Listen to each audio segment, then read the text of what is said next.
अस्सलाम वालेकुम दोस्तों, इथेरियम की कॉल लेकर खालिद सैफुद्दीन आपके साथ 17 जनवरी 2026 के लिए ETH USD के पर हम बात करेंगे। इसका फंडामेंटल आउटलुक में भी मैंने थोड़ा सा आपको समझाने की कोशिश की है। इसका प्रिंट शॉट लीजिए और समझने की कोशिश की है, क्योंकि वीकली कॉल है तो कुछ फंडामेंटली आउटलुक या मैक्रो आउटलुक जो इसका होना चाहिए वो थोड़ा आपके सामने ले आया हूँ कि इथेरियम फंडामेंटली बुलिश है, मगर थोड़ी सी कॉशियस अप्रोच है, क्योंकि इसमें क्या चीज़ें अहम होती हैं, ईजिंग इन्फ्लेशन और वीकर US डॉलर। यकीनन जब ये होता है तो इसको ये ऊपर लेके जाता है।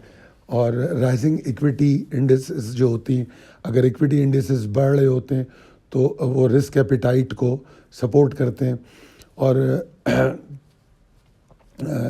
अगर increasing inflows strong institutional accumulation होती है तो वो लिमिट करती है सप्लाई को, तो वो स्ट्रेंथन करती है कॉन्फिडेंस। ये तमाम चीज़ें हैं, बहरहाल आप इसको देख लीजिए।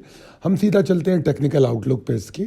और टेक्निकली जो आपके सामने इस वक्त है, मैंने दाएं जानिब लेवल टेबल भी आपको दी हुई है ताकि आपको पता लगे कि रेजिस्टेंसेस और सपोर्ट्स क्या हैं। इथेरियम इस वक्त 3270.20 पर ट्रेड कर रहा है जिस वक्त मैं ये कॉल लिख रहा हूँ। इस वक्त ये कंफर्टेबली ऊपर जा रहा है, मगर अप्रोप्रिएट करेक्शन के साथ। जो एडजस्टमेंट होती है, जो करेक्शन होती है, क्योंकि अगर हम लास्ट 2 सेशन देखें तो उसमें कुछ हमें करेक्शन देखने को मिली है। इस बात को आपको समझने की ज़रूरत है। और अभी जो ये नीचे आ रहा है तो अभी इसमें कोई एग्रेशन नहीं है, करेक्शन की कोशिश है, किसी वक्त भी वापस ये अपनी चाल ले सकता है। इसमें प्रॉब्लम पैदा होगी 3252.45 के नीचे। अब हमारी ट्रेडिंग स्ट्रेटजी क्या होगी वो हम यहाँ बयान कर रहे हैं कि अगर लॉन्ग है तो एक रिस्की लॉन्ग होता है जो 3298.35 के ऊपर हो सकता है, जिसका टारगेट 3319 होगा। असल इसमें जो तेज़ी पैदा होगी 3321 के ऊपर, जबकि शॉर्ट स्ट्रेटजी हमारी ये होगी कि अगर ये 3298.35 तक नहीं जाता या उसके करीब जाकर वापस आता है तो उस सूरत में हम शॉर्ट टर्म स्ट्रेंथ के बारे में सोचेंगे।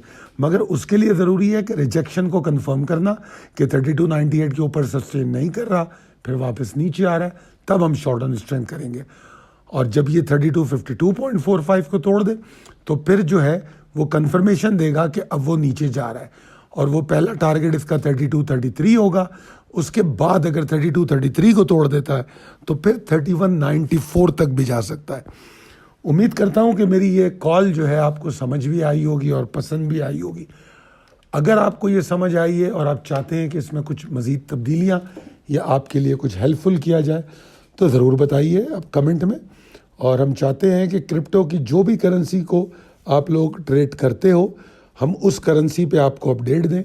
उसके लिए ज़रूरी है कि कमेंट में जितने ज़्यादा आप लोगों के पास से हमें कमेंट आएंगे उससे हमें पता चल पाएगा कि कौन सी करेंसी में ज़्यादा लोग इंटरेस्टेड हैं। मुझे इथेरियम आपके लिए समझ में आई फिल वक्त, तो मैंने इथेरियम पे बात की। अगर आप कहेंगे लूना, सोलाना, जो भी आपकी मेजर जिस करेंसी में आप लोग ट्रेड करते हैं उसमें मैं अपडेट करूँगा।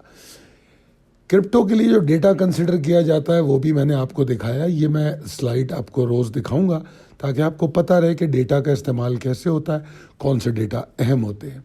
उम्मीद करता हूँ कि वीडियो पसंद आई हो तो अपने दोस्तों और अहबाब में ज़रूर शेयर कीजिए। बहुत शुक्रिया। अल्लाह हाफ़िज़।